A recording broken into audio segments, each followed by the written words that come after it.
Welcome to From Stardust to Us, in-depth conversations with thought leaders, artists, and spiritual activists, navigating the challenges of our times with integrity, joy, and purpose. I'm Bernice Marie Daly. And I'm Linnell Hayden. Thank you for joining us today. We really appreciate our listeners. You can find us on YouTube, Buzzsprout, or any place where podcasts are found. If you enjoy our conversation, please help us reach more people by subscribing, liking, and commenting. So let's get into this week's conversation. Well, it's my pleasure today to introduce to you the Right Reverend Brother Mark D'Alessio. Welcome. Happy to see you. Thank you for joining us today. So the Right Reverend Brother Mark D'Alessio is a Franciscan friar and mentor general in the Spiritual Society of the Companions of Francis and Clare. He is also a Christian bishop and priest, ordained Buddhist lay minister, spiritual director and chaplain, retreat leader, interspiritual pilgrim, and author. He previously served as president and as executive director of the Psychotherapy and Spirituality Institute, an organization dedicated to integrating the wisdom of psychological care with the spiritual and pastoral traditions of the Church. A graduate and faculty member of the Guild for Spiritual Guidance, Brother Mark now serves as Dean of the Franciscan Circle's Spiritual Direction and Community-Based Chaplaincy and Training Program, which is sponsored by the Circle's Institute for the Interfaith Understanding and Practice. In his role, he oversees formation programs rooted in contemplative practices, ethical spiritual care, interfaith understanding, and Franciscan values. He also serves on the faculty of the All Spirits Seminary, All Faiths Seminary, International Training, Interfaith Ministers, and Spiritual Caregivers.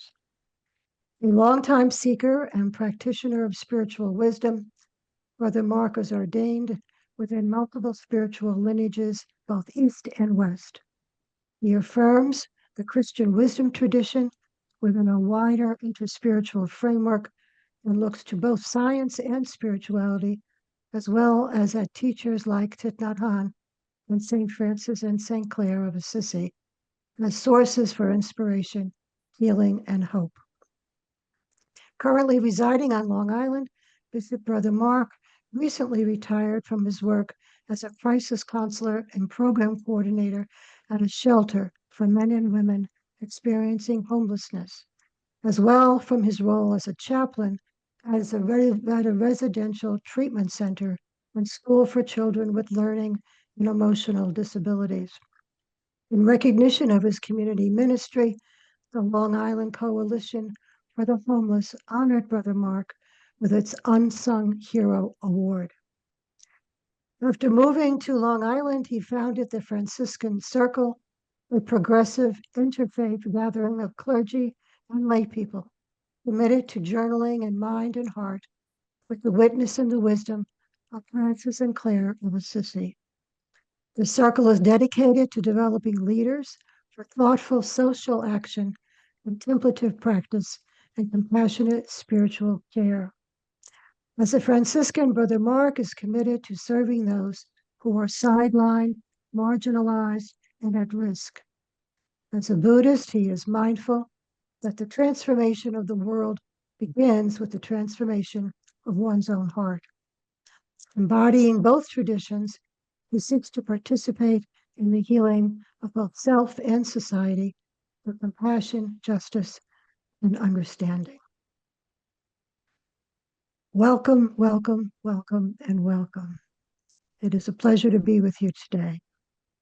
So I have just a comment or two to start our conversation, and I'm looking forward to talking and being with you today, Brother Mark.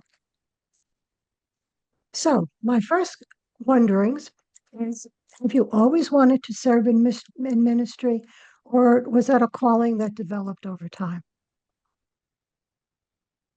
It's a calling that developed over time. I've always done volunteer work and service work. And it wasn't until much later in life that I was involved with what we might consider ministry, which means it Hmm. comes out of spirituality and the church. Hmm. There's, I think God was waiting for me to say yes and get involved. But there was this huge obstacle in the way. I knew I was gay from an early age, and the churches didn't want me. I sang in them, Hmm. but I did not go. I mean, high holidays aside, Right. um, right? And but it didn't feel welcome. Um, Mm. and then it was just many years later, um, and we'll talk more about, I guess, context. I'm Sure. an intuitive, so I always want to give you lots of context before I land the plane. So, but to make it short, it wasn't until my early 40s that I started going to church in Manhattan, where I lived, where I was a corporate consultant with my own business. Mhm. And I sat on boards, and that was my volunteer work.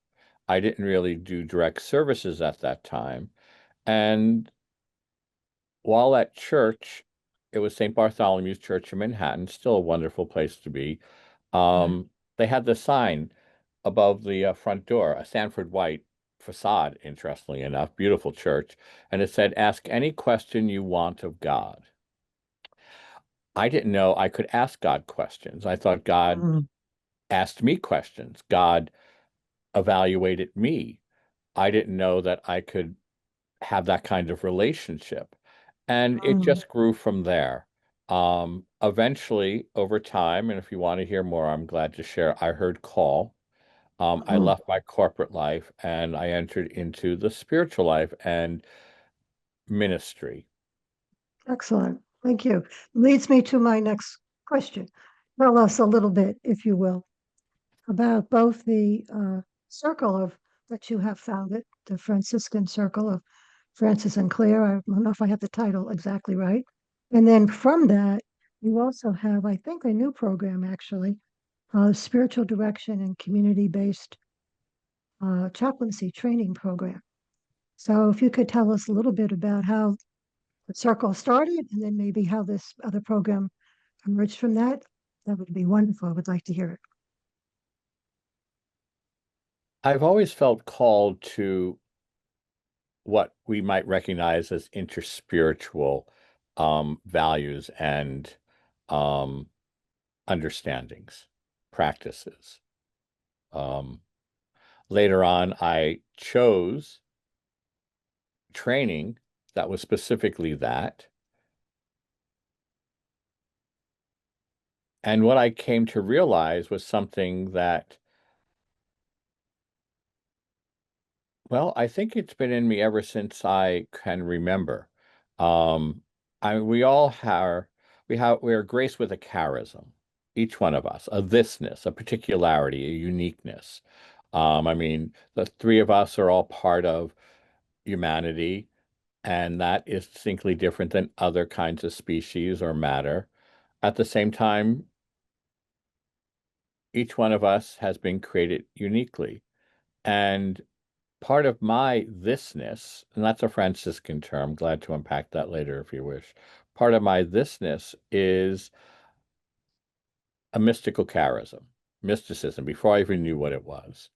I remember the experience of God years earlier when I was 8 years old. Um, but not knowing what it is, I sort of confused it with a ghost back then. It's part of my official spiritual biography because without the training, one, I was more familiar with ghosts than I was with spirituality. Um, Eventually, I came to understand that this mystical charism, a direct experience of God, was essential to my wholeness and well-being. It's an individuated spirituality. Um, I mean, if you look at James Fowler and his stages of faith, I'm probably, 5 and 6 in the stages, for the most part. Very rarely do I swing back when I embrace the doctrines of an institution over someone's own experience of the mystery, including my own.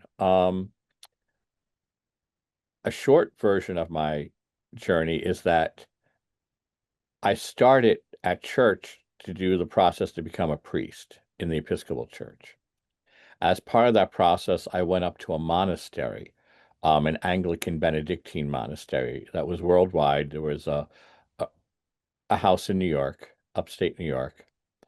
And as wild as it might have seemed that I was feeling called to be a priest, and I was in the formal process with the diocese and our church, when I went to the monastery, there were all these holy synchronicities that were happening. And with my awakened awareness, I came to understand that this is where I was supposed to be. So I wasn't going to be a priest right away, at least not right away.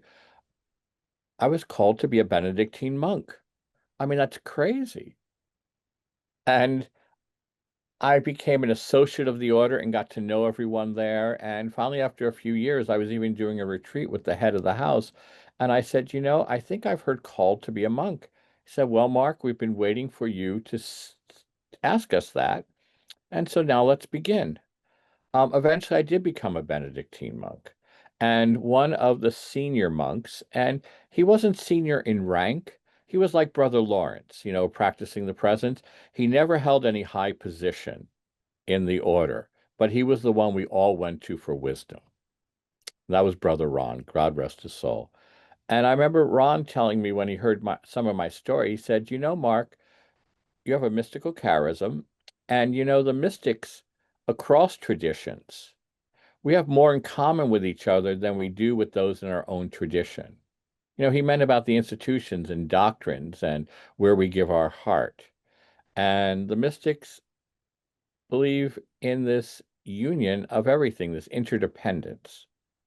And so that's the connection. Again, remember I told you I was an intuitive, so there's lots of context. That's the connection between my Franciscanism and my Buddhism, because it's Mahayana Buddhism, Zen Buddhism, which is in the from the order of Thich Nhat Hanh, which you may be familiar with, his order of interbeing, and I'm an ordained member of the order, an ordained lay minister, we're called. And then as a Franciscan, we are active contemplatives, where we serve out in the world, yet we do practice solitude and contemplation. I mean, as a Benedictine, we live behind the monastery walls. I remember the head of the order saying, Mark, you're a big old extrovert. You probably shouldn't be behind these monastery walls. I mean, so eventually I withdrew from Benedictine life and became a Franciscan. And I've been, well, we would call it true and perfect joy. It's not without its struggles, but I haven't let go of God's hand yet for that. Now, I don't know if I So, answered your question. I lost track, right? Did I land the yeah, plane? actually you didn't, but it's a wonderful story. We were going to ask you all that later, so that's good. We wanted to know if you could tell us how your circle, the Franciscan Circle, started and how this program that you're doing in spiritual direction and chaplaincy emerged from that group, I believe. Well, the Franciscan order I was involved with was struggling. And in fact, the head of the order since has, let's just say that he's no longer part of the order. He left taking cash and all sorts of other things and religious life, right? So I withdrew from that order because of his leadership. And, being part of an order is like marriage. I mean, you're vowed. And so friends of mine invited me to live with them, and they were formerly two spiritual directees of mine, and one of my vocations is as a spiritual director. Of course, once I moved in, we were no longer in that kind of relationship. We became family. And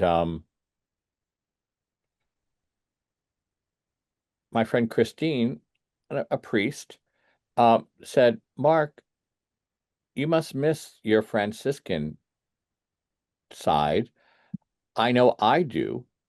Why don't, and she even gave me the name, she said, why don't you do a Franciscan circle? It'll be like Wonderful. a Benedictine cell, and we'll get together and talk about St. Francis and St. Clare. Okay, excellent. And so that was the beginning of that. Right. And And so we started as a study group, and then during COVID, years later, when yeah, we were meeting online, the core group felt this call to become an actual religious order. okay, And so that's the Companions of Francis and Clare. And our group of friends is the Franciscan Circle that anyone can engage with. And if you start going on the stages to become a member of the order, that's a different pathway, a complementary very one. good, very good. And then can you tell us a little bit about this new program you have, this training program? Yes. Well, I have a certificate in spiritual companioning from a group called the Guild for Spiritual Guidance, and Bernice knows that very well. We sat on the board together and even redid their program for the age of Zoom, before we knew we needed Zoom with COVID. And Linnell was also a member of the Guild for Spiritual Guidance. Yes. So, and so I had beautiful training from there, but I didn't feel it went far enough. And there was a tradition with these four movements, these four ways to experience the divine, the mystery of God, that are at the core of the training at the Guild. And those seem to be sacrosanct. Um, but there are other practical things to take a look at as well. And then teaching at a seminary, all faith interspiritual seminary, um, they approached me about doing a spiritual direction course. And they wanted it a certain way. And I think that's lovely. And I said, well, I think you should start your own course because that's not what I feel called to do. And, I mean, isn't that part of discernment, right? Um, I'm an experiential learner. I always have been my whole life. I don't Mhm, use my head as much as my head inside my heart, and I experience something and then I gravitate towards something. The power of attraction, as Teilhard would say. And mhm. I realized that if this course of my imagination were to exist, maybe I should start it. And so, as Mhm. part of our Franciscan community, we decided that we would sponsor this. I mean, we've already do other programs. We sponsor a pilgrimage to Assisi every so often. This would be actually a rather huge undertaking. Mm, And so we very much spent, so. right? So we Yeah. spent almost 2 years discerning what it could possibly be. Mhm. And then at the beginning of last summer, put the word out, and we were, God bless, oversubscribed. It's really beautiful. We have an incredible faculty. By the way, Bernice is part of the faculty, and uh, and incredible students of diverse backgrounds. Yeah. And Yeah. it's been such a powerful experience for me to be part of this because, I mean, we're probably all teachers here in some way, right? One So, way or another. Not right. One way or formally. another. Well, when one needs to prepare something to teach, you then need to review what it is you think about it, why it is you think that way, and how you came to it. And is there any other space for anything else? Yeah, that's And why so this is, I always say, if I want to know something, I know if I've taught it, then I've really Yeah. kind of gotten inside it. And I, many years in the field of education in a variety of formats.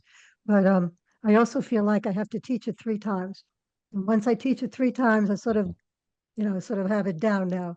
And then we could, develop further. So I get that kind of process. Yeah. Yeah. well, So I can jump in here quickly mhm. with a question. Yeah, that reminds me, Bernice, I've heard that too. If you want to learn something, then teach it.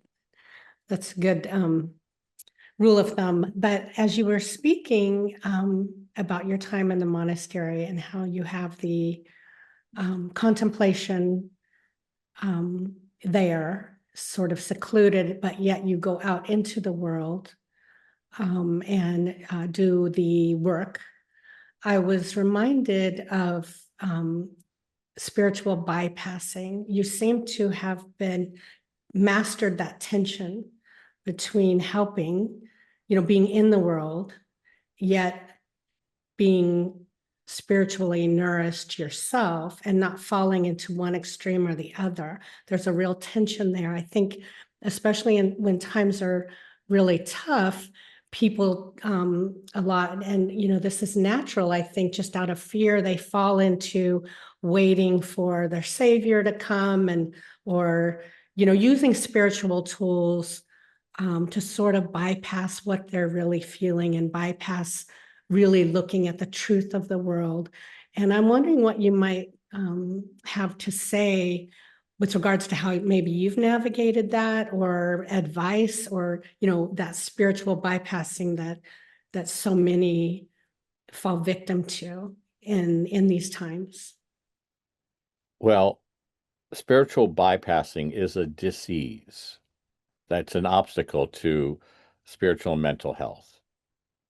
And there are all sorts of causes for spiritual bypassing. Ego, romantic notions, acculturation, all sorts of factors contribute to why we might spiritually bypass. I mean, we could also talk about fear and wanting a linear path.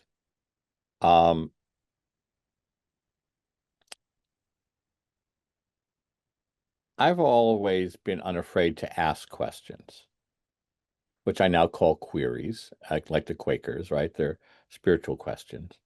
And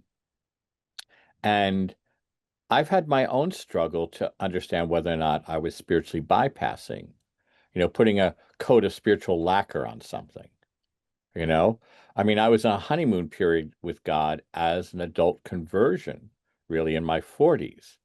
So, I mean, everything was golden at that point. I mean, a lot of my friends of the recent past said, Mark, what's going on with you? I remember going on vacation to Fort Lauderdale with a couple of friends. And I mean, this is before Kindles. So I had this extra suitcase full of books, and they were all spiritual books. And he said, what's going on with you? I mean, eventually, as it became, I started to embody these values, my friends understood. But the spiritual bypassing, I mean, some of the things I'll share what I was prey to. There's an ego involved when one feels called by God, right? Absolutely, Right? absolutely. As a priest, we sometimes call it the Father knows best syndrome, right? In fact, we have a phrase in religious life, because your religious life, one of the core values is humility. So we will often say about another friar, he's awfully confident about his humility.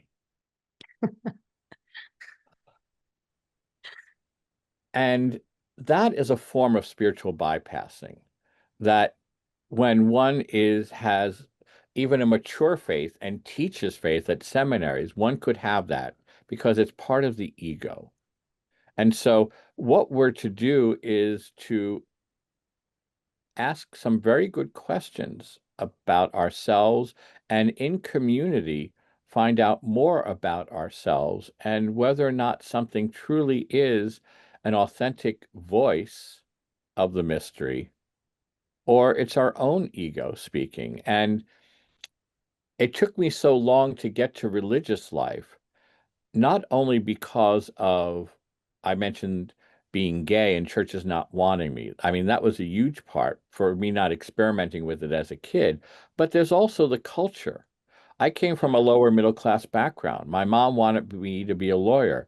I didn't. I became an artist, but then being poor didn't really sit well with me. Didn't Somehow, help a whole lot. Yeah. right? Yeah. Through invitations, I was invited into something that worked with, I have a natural understanding of sociology and psychology. I've since been formally trained, but I was invited into a business that I eventually became the general manager of, and then a French client hired me away, and then I started my own business and had such a great success. And it wasn't just the meaning of the work, which I thought was really creative, but I made lots of money. I had everything on paper that you would say you need to be happy, and I wasn't. So I had to get in touch with what that was about and let go of what was no longer useful and actually live into some chaos for a while. Because, Absolutely. Absolutely. Of right, course. when one lets go of what one normally does or thinks about Mhm. Yeah. and is seeking Sure. something new, there's going to be chaos. I mean, that's how we create, actually. I mean, that's how we apply our imaginations, and something new comes out of that chaos, Yeah, that's a good point. right? That's So true. in that chaos, I came to understand what of my faith was spiritual bypassing for the most part, and what was an honest not letting go of God's hand. Because when I was in the thick of the fog of not knowing what was going on,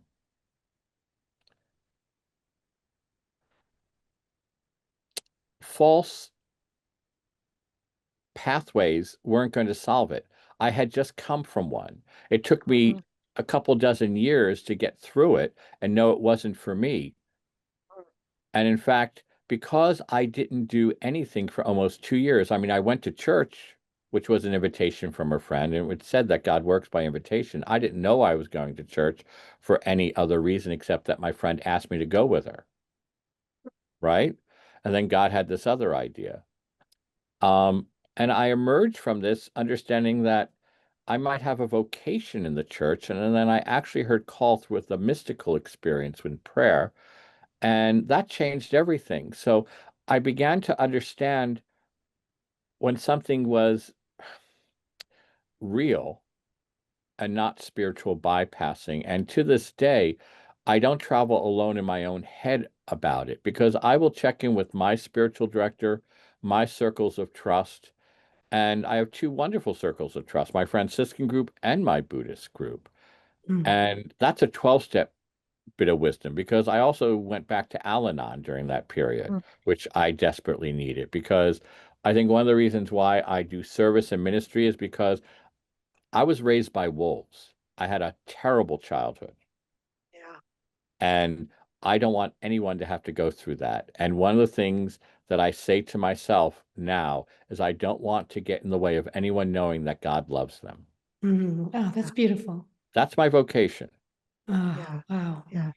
So And it that's why seems you, with this spiritual bypassing, or we have to be okay within the chaos and the uncertainty and just moving through and allowing all the external labels and everything to just shed a lot, right? And then sit in silence and listen.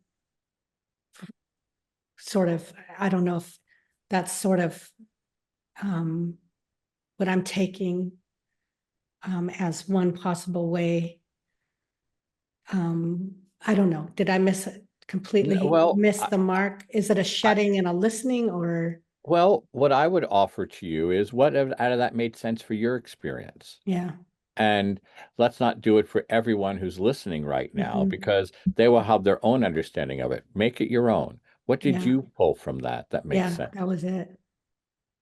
I guess that's what I pulled. Yeah. Right. And my religious name is Mark Gregory, and that's for Gregory of Nyssa, the gentle theologian of the Holy Spirit. And I mean, that could be a whole other podcast. Mike Petro, who's a colleague of Bernice's and I, we both love um, the Cappadocians, and he's with Origin. I'm with Nissen. We always talk about this stuff.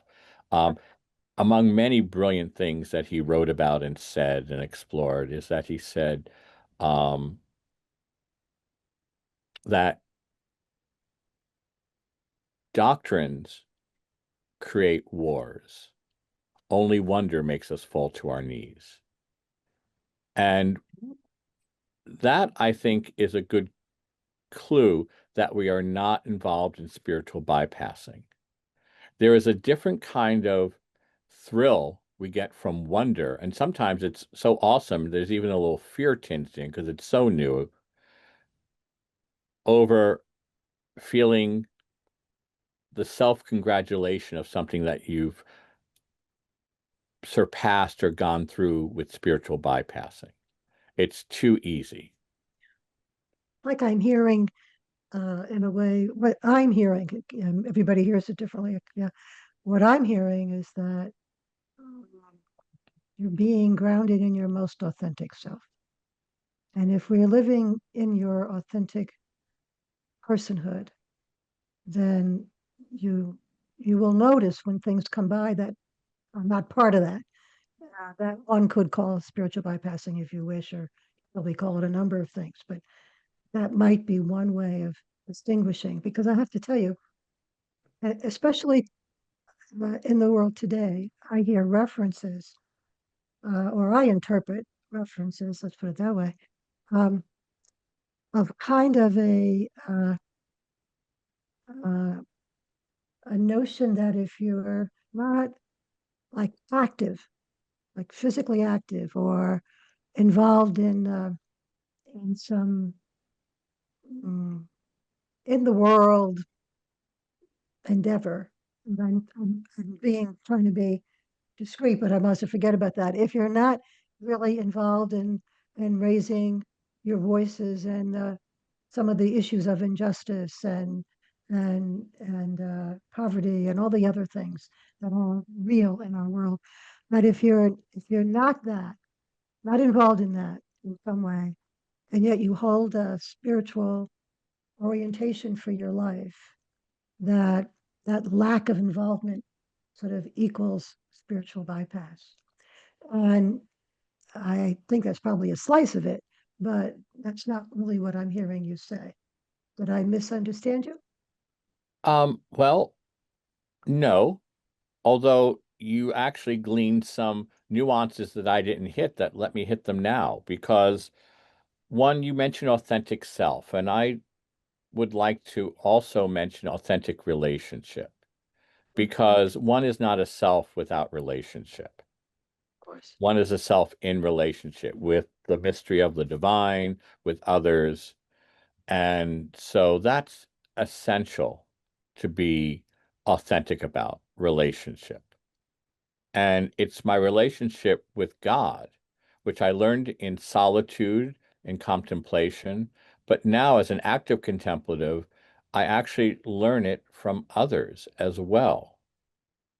And not just, let's say, the superiors in a Benedictine order who want it that way. Because that to me is spiritual bypassing, just trusting what they say without trying it on for size. At the heart of what you just described, Bernice, I think is what we know theologically as the problem of evil. If one does not get involved with what the reality of evil is, if there's a loving God, why is there evil? Right, right. Because we want to protect God and not deal with evil. And we have these filters on so it doesn't interfere with our understanding of God. And there are so many people who think that there is this linear path that God has created, and that the way the world is going, we can actually understand the mind of God. To me, if there truly is free will, it's all chaotic. It's at the heart of evolution and chaos theory, which is part of what we understand now with the new science. I mean, the universe isn't only strange, it's stranger than we could think. And so are our own lives. So we get together in circles of trust, and that's a Parker Palmer term, which I adore, in circles of trust, and we just don't trust our own experience, but we put in the conversation with others that we trust, and we can grow from there and evolve and emerge. Which leads me to another comment, but Linnell, do you want to jump in or? Oh, go ahead. Okay. So you're touching on a point that I wanted to mention. You've been very clear about wanting to uh, be engaged in a direct way in interspiritual uh, ways of being in the world, particularly Zen Buddhism, as you mentioned earlier, and of course your Franciscan tradition. Can you say a little bit about how that came together for you and maybe how they've deepened one another in your experience or what that's been like for you? Sure. Again, it's about a direct experience of the mystery on both parts. Whether being an incurable Christian and talking about the kingdom of God, all right, I'm using shorthand right now. I hope your listeners will understand what I mean by that. Or in Thich Nhat Hanh's form of Mahayana Buddhism, and we talk about the ultimate dimension. There's the historical dimension and the ultimate dimension, and they both exist and interpenetrate each other. The ultimate dimension is not unlike the kingdom of God. In fact, Thai, that's Vietnamese for teacher. That's what we affectionately call Thich Nhat Hanh. Thai says that the ultimate dimension is like the kingdom. And it's already and not yet. And then there's the historical dimension, which can be messy. I am grateful to have a sense of experiencing both interpenetrating each other so that I'm not so tossed by the historical dimension or the politics of the present day. And I trust in the ultimate dimension, the kingdom, that over time will shine through. Now, it may not happen in my time. I'm not selfish enough, but I do believe it will glow and be the brighter star. Now, on a personal level, going from Benedictine life to Franciscan life to eventually becoming ordained a priest in a whole different tradition, the independent Catholic or New Utrecht tradition, and now a bishop. I would sometimes become spiritually dry. You're familiar with that term? And I could Absolutely. be, Absolutely. I could be praying a certain way, and the same prayer that was doing me wonders, like the daily office, or I'll say centering prayer, and I'll give you a real life situation. I mean, I had a gorgeous centering prayer practice, and I talk about that so that you smile. And then I entered the monastery as a monk, and my expectation was that this practice would get deep and enrich and it'd be even more gorgeous. And then I discovered that my centering prayer practice dried up. I mean, I was beside myself. I talked to my spiritual director about it, who was not in our order. Um, I talked to some other monks about it, and the closest I came was because I was singing the daily office 4 times a day. That became the heart of what I was doing as contemplative prayer, and the centering prayer was no longer my means for that. I now have different understanding, but I mean, I That even helped at the time. That helped at right, the it time. helped. I mean, I even took a Yeah. copy of Rumi to my choir stall because that was affective, emotional kinds of imagery Right. that were very different than sitting in absolute silence. Right. Right. And so years later, because I still would sit in silence but not do centering prayer, and I would focus on breath. So Absolutely. instead of the sacred word and centering prayer, I would focus on breath. Mm-hmm. And Mm-hmm. then I was a chaplain as a friar for the Episcopal Service Corps in Manhattan. And it was 5 interns who were there for the year. And each month they studied a different religious tradition. December was Buddhism. And as part, they were going to um, a Buddhist monastery in upstate New York. And they invited me to go. And I went. And my experience of Buddhist meditation and walking meditation and listening to Dharma talks, I knew very little about Buddhism, but I did understand the experience of what it was like to sit in solitude and the breathing practices. And at the end of that weekend, I said to one of the monks, um, how can I continue this? This is so far away. It was at the foot of the Catskills. He said, where do you live? And Long Island. And he said, oh, you're so lucky. A 35-year Dharma teacher who studied with Thich Nhat Hanh, has a Sangha, that's a group, a Buddhist group, like a church, right by you. Literally, it was 15 minutes from my house at that time. So, being an incurable religionist, of course, I understood the synchronicity of that. So I had to go. And so that started my journey into Buddhism and understanding what that form of meditation was like. And it's extremely different. And it has actually helped me return to my practice of solitude. Now, I'm Buddhist and Christian, so I invite God in, and Thai allows that. Others I practice with don't, but that's their practice. My practice involves God, and I have experienced depths of contemplation that I hadn't experienced since my honeymoon period with God using Buddhist meditation. Right. Um, I don't know if I answered your question, but I gave you experience. Well, it seemed to me that my understanding of what you're saying is that they each kind of feed a particular part of you, and that in the process of that, they kind of come together inside. Yes, and to me, they are parallel in so many ways, yet it's like we all have a language, depending on what country you're born in, and you speak that language, but it's still a language. Right. So these are the languages of these cultures, these particular traditions.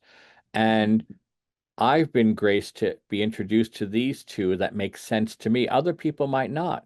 I know people who are both Sufis and Christians, Right. Right. right? Right. Because that makes sense to them. I mean, in the last couple of years, I've been doing a deep dive into Native American spirituality. Oh, if I had another lifetime, I certainly would spend more time with that. But now I know enough about it to see the parallels with being Franciscan. And then, as part of my formation to become ordained, and that's what we call it in the Buddhist tradition, you become ordained, a lay minister or a monk. For 2 years, I worked with a Dharma teacher. And what we talked about were the parallel teachings of my Franciscan life and Thai's Buddhism.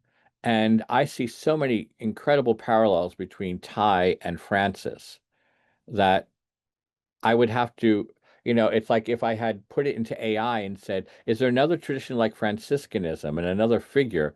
I'm sure Thai would come up. But I Thank discovered you. it on my own. Thank you.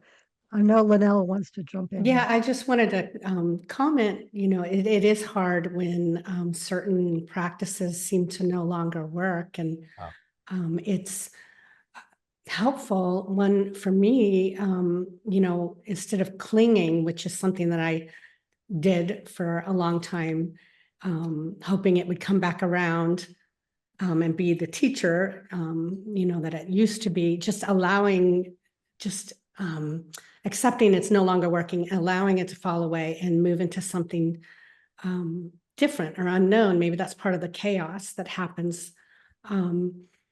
And I think collectively there might be a lot of people clinging to old spiritual practices that are rendering us moving forward into a more, fruitful future. It's stagnating. And so I just wanted to maybe hear your comments on that. How we do seem to kind of cling to what we know rather than, because these are two different, very different, the East and the West that you practice, and then bringing in the native spirituality, and they're all beautiful practices, and they can all work together. So I'm just wondering if you have any thoughts on that. Well,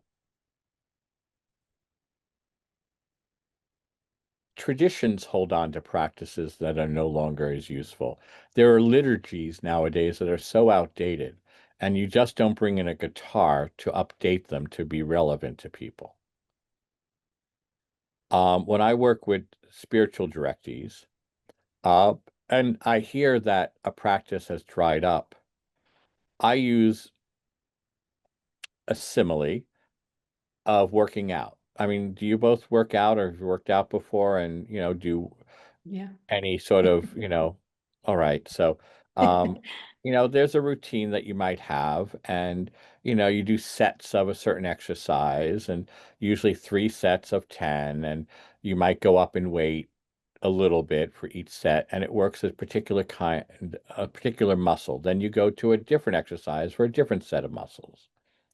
Well, one can be working and getting great gains from a kind of routine, and then all of a sudden one plateaus. That's what it's called in working out, plateaus. And you stick with the routine, but you do it faster, longer, harder, heavier, and you hurt yourself because it doesn't work for you anymore.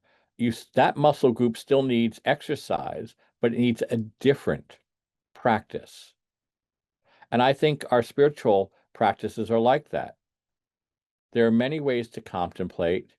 There are many ways to actually do Lectio Divina, Visio Divina, Eco Divina, all these wonderful, well, 2 of them were ancient, one is more recent.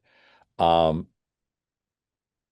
if one sticks with just one way, the right way, it will dry up if you're doing it well enough, because you're going to grow, and then you need new food or fuel or wisdom. Yeah. Does that make sense? Yeah, definitely. I like that analogy, the working out. It's so true. And I'm wondering if you can, I wanted to delve a little bit into your work with the marginalized communities. You've done a lot of work with people that are really suffering. And what might, spirituality and or lessons can be learned there as well. I'm wondering how that may have deepened, what did you learn that maybe you from these people and that work that maybe spiritually that maybe you wouldn't have learned in,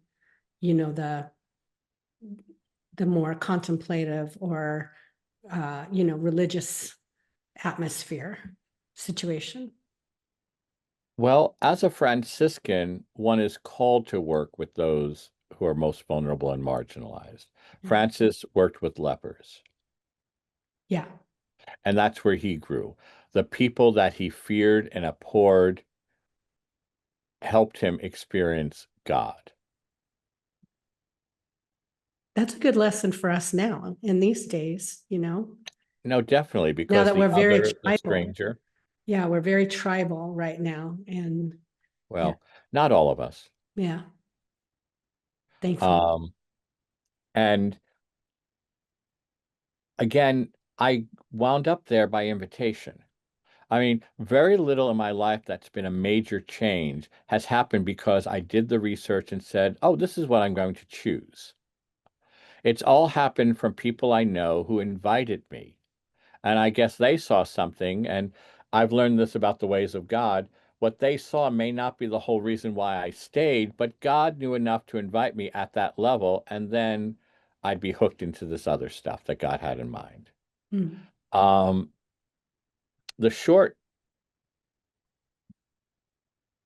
story for how I started working with people experiencing homelessness, and we talk about people first and then their condition afterward. So I don't say the homeless, people experiencing homelessness. Is that I went to a seminar at the local university. It was actually an LGBTQ, and there was somebody doing a talk on LGBTQ people, young people who are homeless. And I was fascinated by it. And I found out the shelter was right next door to where I lived at the friary. That's where Franciscans live. And so I talked to this gentleman about it, and I went there that week and was interviewed by the executive director. And when I went back to the friary, they said, "How'd it go, Mark?" I said, "Well, they're going to make me a counselor." They said, "We've all been there, and we fold clothes and cook."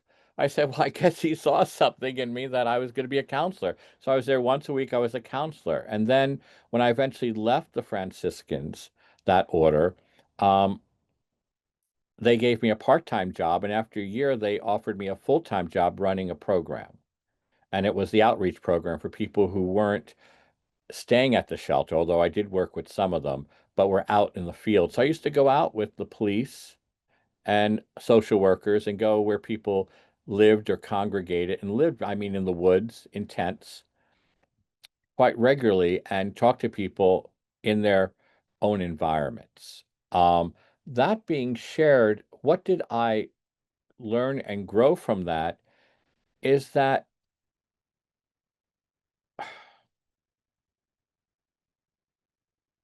there is a fundamental humanity with all of us. Mental illness and addiction can actually obscure it, yet that person isn't only their symptoms. It doesn't mean you are going to be able to help them. It doesn't mean you're able to help them today, but you're not going to be able to help them tomorrow. Yet, again, as I said earlier, I don't want to get in the way of anyone knowing that God loves them. And so I was there as a chaplain, not a social worker. And so what social work does is that it actually comes up with a plan and deals with pathologies and tries to mitigate them and fix situations. As a chaplain, I would talk about their vision for their life and then where they are today and how they might get there. And as part, if they want to talk about spirituality and having a companion on this journey, which might be the mystery, I would talk about that with them. Now, once you establish trust, as in any relationship, one could then introduce other factors.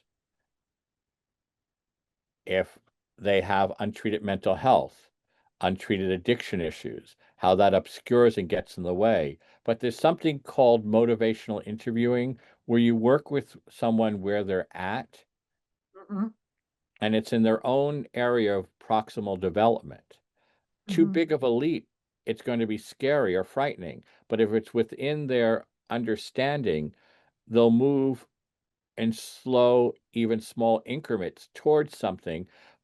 But motivational interviewing, it's about their own vision of it. So what did I learn is that we all dream. We all have a vision.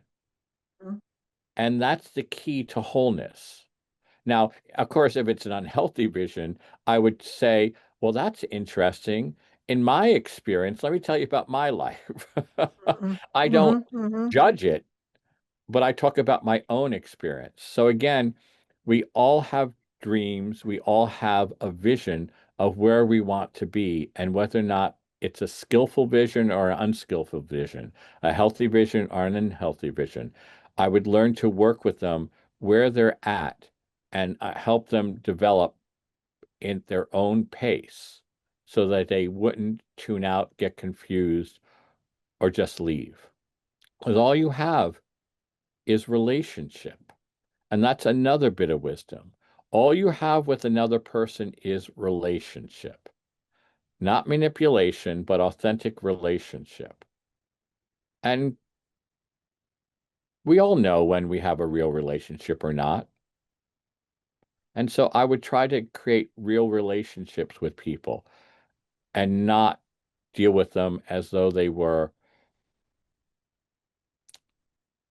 something I had to chart later and write up, and I had to talk about a desired outcome for them. Right. Did I answer the question? Yes, I think so. And it's touched a couple of things in me that I would like to just mention. I know we're getting close to our time, so I want to try to tie a couple of things here. Um, the importance of relationship. I hear you saying over and over, all different kinds of ways. Um, but I also hear you talking about coming from your heart. Now, you don't necessarily use that term, although I have heard you use that term.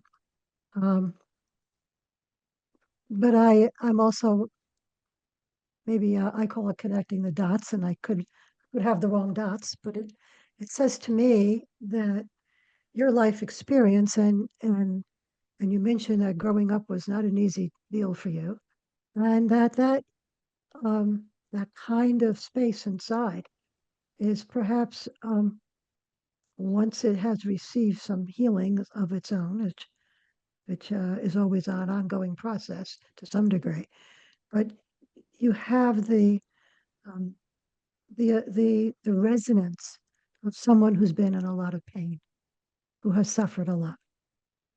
And however, that whatever the circumstances are Mhm. that brings about that, um, and that allows for a really poignant and meaningful and perhaps even transformative possibility between yourselves and others who are able to stay in that space and feel that.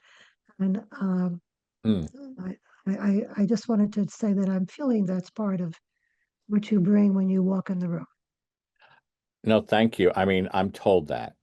Um, there's a difference between having sympathy for someone and actually having empathy. Right.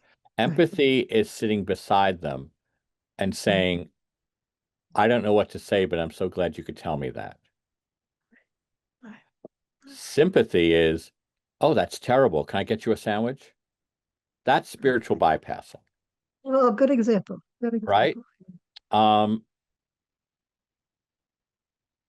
what I've also come to understand, and I can talk to people about based on my own experience, is that even through suffering, you can find joy. I mean, I'm not talking about happiness in the Hallmark card kind of happy birthday kind of happiness. I'm talking about what Francis would call true and perfect joy, that in the midst of struggle and chaos, you don't let go of God's hand and you find joy. Working with the lepers, he found joy, something to celebrate, shared humanity. And I go back to these stories because they're origin stories. And origins are important. I mean, you just talked about my early days.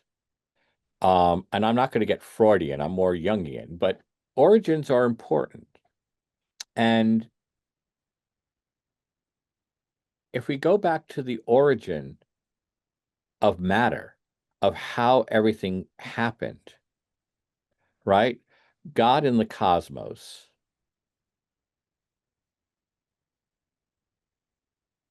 I mean, I'm going to use my own language for it, and some listening might agree with this. The mystery of God broke into time and history 14 billion years ago, as Mhm. far as we know, right? Right. That's as far Right. we can track it.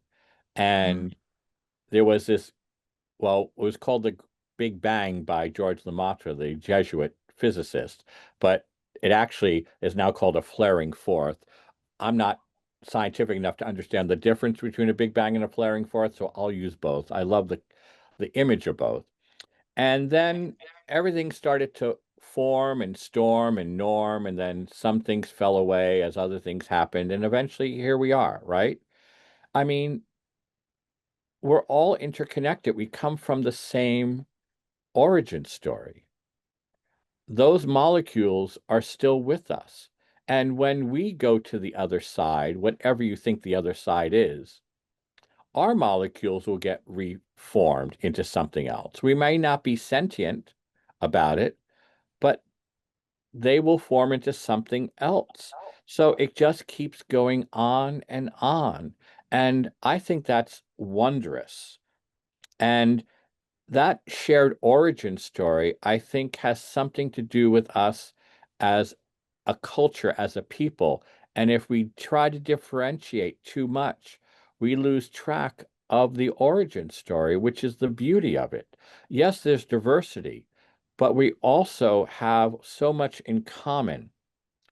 I'll get Franciscan on you again. Bonaventure has this image called the fountain fullness. Have you heard this? But continue. Yeah. Right. Where, Franciscans are usually incurable Trinitarians, you know, and I don't talk about Father, Son, and Holy Spirit, but I talk about the mystery. The mystery of God is these three persons, all right? And the three persons pour love between each other. And the overflow of that love became creation. That is the understanding of the fountain fullness of love and creation in the Franciscan theology. And that origin story is very different than the Babylonian one, which was all about murder and mayhem. And it actually is even a sweeter version than what's at the beginning of Genesis, the fountain fullness. And this came from Francis. And this is a myth. It's not fact, but this is how I live my life around that image, around those values. And right now, and so far, they've not failed me. It gets me through the chaos of this time. It gets me through when I serve as a movement chaplain for people who are on the front lines when I'm on the phone with people in Minneapolis. I mean, it gets me through so I can be present and hold a space for others. Again, it's the ultimate dimension, or some of us might call it the kingdom. And it's not just what happens in the historical one. So thank you. Thank you so much. It's been a delight to be with you. I want to give Linnell a chance to say a word or two, and then I'm afraid our time to No, I invite you. apologize. I'm having a coughing fit, so I'm gonna mute myself. So I want to thank you for spending this time with us. It's been a wonderful gift and appreciate you very much. And um, if you happen to have a favorite quote that you might have handy, we like to end our conversations with a favorite quote. And also, if you have before that, if you have an email address or a website or something that you want to tell our listeners as a way to get in touch with you, if you would share that now, Linnell will also put it in the newsletter Sure. that will go I out. mean, my personal email is br.markgregory@icloud.com. Our Franciscan group is franciscancircle@gmail.com. And we're like the shoemaker's daughter. We don't have a website. We have a Facebook page, so come to it. Okay, Glad to get to know you. You mentioned the heart earlier, and I'll lead into the quote using something about the heart, Bernice. wonderful, wonderful. And this isn't only Franciscan, it's as much a Sufi practice as it is anything else. And that is when we invite our head into our heart. Usually we're in one place or the other, and we have our awakened mind, which we understand as the heart, and our awakened intention, which is the heart. I mean, and we need both together to be able to really Indeed, listen. indeed. Right. And that's Yes, Lisa Miller's work, and that's a scientist's work, if you ever have a chance, The Awakened Mind.